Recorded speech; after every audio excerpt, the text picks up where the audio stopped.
আমি জান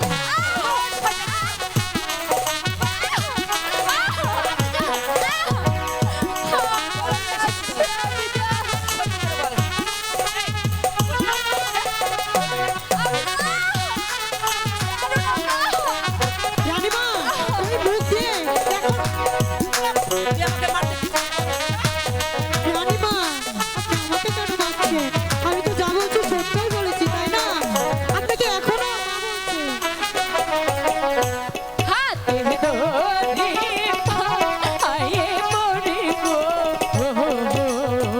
ওয়া বাবা রে নায়া মারে মারবো না তোকে হাতে ধরে পায়ে পড়ে গো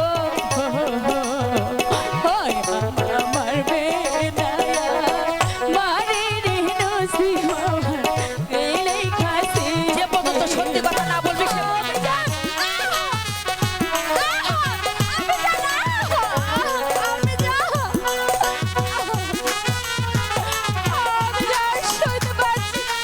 মারুন রানীমা মারুন।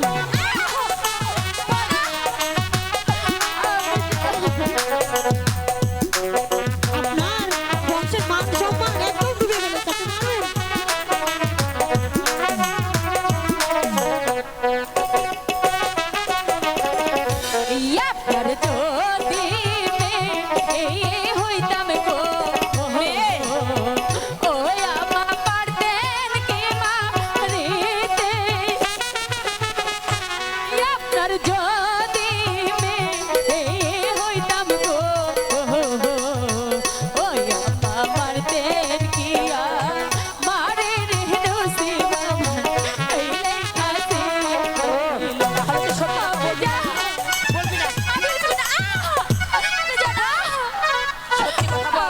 কে এসেছিল তোর ঘরে এখনো সময় আছে আমি সত্যি বলছি আমি যা এখনো তুই মুখ খুলবি না না আমার ঘরে কেউ আসে তুই এত বেলজ্জা মহিলা এতগুলা মার দিলাম তারপর তোর মুখ খুলছে না তোর মুখ কেমন করে খুলতে হয় আমার ভালো করে জানা আছে রানীমা ওকে আর মেরে কি হবে?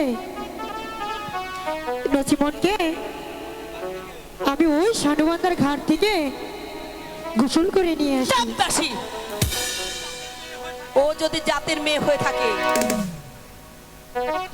ও যদি চাঁদের মেয়ে হয়ে থাকে তাহলে আর কোনোদিন অন্যায় কাজ করবে না। তার কোনো কথা শুনবো না রানীমা আপনি একটিবার ক্ষমা করে দেন। ও তাহলে তোরও মার খেতে মন চেয়েছে বল তোর কথা- রানীমা আপনি এসব কি করছেন? এখনো যেহেতু লোক জানি হয়নি আমি বরং যে সানুবান্ধার ঘাট থেকে চান করে নিয়ে না আসি না। তোর কোনো কথা শুনবো না না রানীমা আপনি এবারকার মতন ক্ষমা করে দেন না। কিছুতেই ক্ষমা পাবে না ও। না রানীমা আপনি ক্ষমা করে দেন। তুই আমার কোনো কথা শুন বল।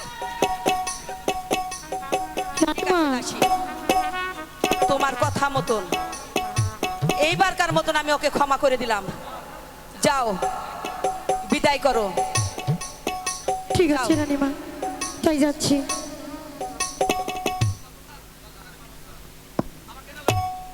এই দাসী আমাকে